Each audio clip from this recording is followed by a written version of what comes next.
ನಮಸ್ಕಾರ ವೀಕ್ಷಕರೇ, ಬಳ್ಳಾರಿ ಬೆಳಗಾಯಿತು ಚಾನೆಲ್ಗೆ ಸ್ವಾಗತ. ಜಿಲ್ಲೆಯಲ್ಲಿ ಪ್ರತಿನಿತ್ಯ ನಡೆಯುವ ಎಲ್ಲ ಆಗುಹೋಗುಗಳನ್ನು ತಿಳಿದುಕೊಳ್ಳಲು ವೀಕ್ಷಿಸಿ ಬಳ್ಳಾರಿ ಬೆಳಗಾಯಿತು ಯೂಟ್ಯೂಬ್ ಚಾನೆಲ್.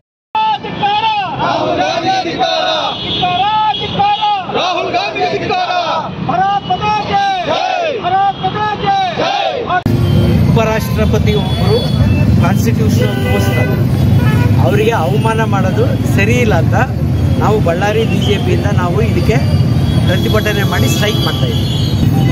ಉಪರಾಷ್ಟ್ರಪತಿಗಳಾದಂಥ ಜಗದೀಪ್ ಧನ್ಕರ್ ಅವರನ್ನು ಕಾಂಗ್ರೆಸ್ ಪಕ್ಷದ ನಾಯಕರಾದಂಥ ರಾಹುಲ್ ಗಾಂಧಿ ಅವರು ಅವರ ಒಂದು ಇದನ್ನು ಮಿಮಿಕ್ರಿ ಮಾಡೋದ್ರ ಮೂಲಕ ಉಪರಾಷ್ಟ್ರಪತಿಯ ಒಂದು ಹುದ್ದೆಗೆ ಇವತ್ತು ಅಗೌರವ ತರುವಂಥ ಕೆಲಸ ಮಾಡಿದ್ದಾರೆ. ಇವತ್ತು ಕಾಂಗ್ರೆಸ್ ಪಕ್ಷ ಸಂವಿಧಾನದಲ್ಲಿ ಅಂಬೇಡ್ಕರ್ ಅವರು ಬರೆದಂಥ ಸಂವಿಧಾನದಲ್ಲಿ ಅವರಿಗೆ ಒಂದು ಯಾವತ್ತಿಗೆ ನಾವು ಹಿಂದುಳಿದವರ ಪಕ್ಷ ಮತ್ತು ದಲಿತರ ಪಕ್ಷ ಅಂತ ಏನು ಹೇಳ್ತಾರೆ. ಇವತ್ತು ಹಿಂದುಳಿದ ವರ್ಗದ ಒಬ್ಬ ನಾಯಕ ಇವತ್ತು ಉಪರಾಷ್ಟ್ರಪತಿ ಆಗಿರೋದನ್ನು ಇವತ್ತೇನು ಖಂಡನೆ ಮಾಡ್ತೀವಿ ನಾವು. ಇವತ್ತೇ ರಾಹುಲ್ ಗಾಂಧಿ ಅವರ ಒಂದು ಹೇಳಿಕೆಯನ್ನು ನಮ್ಮ ರಾಷ್ಟ್ರೀಯ ಅಧ್ಯಕ್ಷರಾದಂಥ JP ನಡ್ಡಾಜಿ ಅವರ ಸೂಚನೆ ಮೇರೆಗೆ ಇವತ್ತು ಎಲ್ಲ ನಮ್ಮ ಇಡೀ ದೇಶಾದ್ಯಂತ ಜಿಲ್ಲಾ ಕೇಂದ್ರಗಳಲ್ಲಿ ಪ್ರತಿಭಟನೆ ಮಾಡೋದ್ರ ಮೂಲಕ ಇದನ್ನು ಖಂಡನೆ ಮಾಡೋದ ಒಂದು ಕೆಲಸವನ್ನು ನಾವು ಮಾಡಿದ್ದೀವಿ. ಇವತ್ತು ಮುಂದಿನ ದಿನಗಳಲ್ಲಿ ಇವತ್ತೇನು ರಾಹುಲ್ ಗಾಂಧಿ ಅವರು ಇವತ್ತೇನು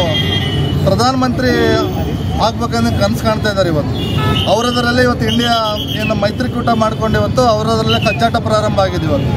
ಇವತ್ತೇನು ನಮ್ಮ ಭಾರತೀಯ ಜನತಾ ಪಕ್ಷ ಎಲ್ಲರನ್ನ ವಿಶ್ವಾಸಕ್ಕೆ ತಗೊಂಡು ಇವತ್ತೇನು ಸೆಷನ್ ನಡೆಯುವಂಥ ಸಮಯದಲ್ಲಿ ಆ ಸೆಷನ್ ನಡೆಯುವಂಥ ಸಮಯದಲ್ಲಿ ಅಲ್ಲಿನ ವಿರೋಧ ಪಕ್ಷದ ಸಂಸದರು ಅವರಿಗೆ ಸರಾಸಟ್ಟಾಗಿ ಇವತ್ತೇನು ಸೆಷನ್ ನಡೆಯೋಕ್ಕೆ ಬಿಡಲಾರ್ದಂಗೆ ಅಗೌರವ ತೋರಿದ್ದಾರೆ.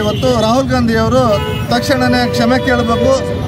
ಇವತ್ತೇನು ಉಪರಾಷ್ಟ್ರಪತಿಯ ಹುದ್ದೆಗೆ ಇವತ್ತೇನು ದಿನಕರ್ ಅವ್ರನ್ನ ಆಯ್ಕೆ ಮಾಡಿರೋದು ಭಾರತೀಯ ಜನತಾ ಪಕ್ಷದ ಎಲ್ಲ ಸರ್ವ ಪಕ್ಷಗಳು ಸಹ ಅವರಿಗೆ ಒಪ್ಪಿಗೆ ಕೊಟ್ಟಿದ್ವಿ. ಅಂಥ ಸಂದರ್ಭದಲ್ಲಿ ರಾಹುಲ್ ಗಾಂಧಿಯವರು ತಕ್ಷಣವೇ ಕ್ಷಮೆ ಕೇಳಬೇಕಂತ ನಾನು ಬಳ್ಳಾರಿ ಜಿಲ್ಲಾ ಘಟಕದ ವತಿಯಿಂದ ಅವರಿಗೆ ಆಗ್ರಹ ಪಡಿಸ್ತಾ ಇದ್ದೀನಿ. ಬಳ್ಳಾರಿಯ ನಿರಂತರ ಸುದ್ದಿಗಾಗಿ ಬಳ್ಳಾರಿ ಬೆಳಗಾಯಿತು ಚಾನೆಲ್ನ ಸಬ್ಸ್ಕ್ರೈಬ್ ಮಾಡಿ ಹಾಗೂ ಬೆಲ್ ಐಕಾನ್ ಒತ್ತಿ.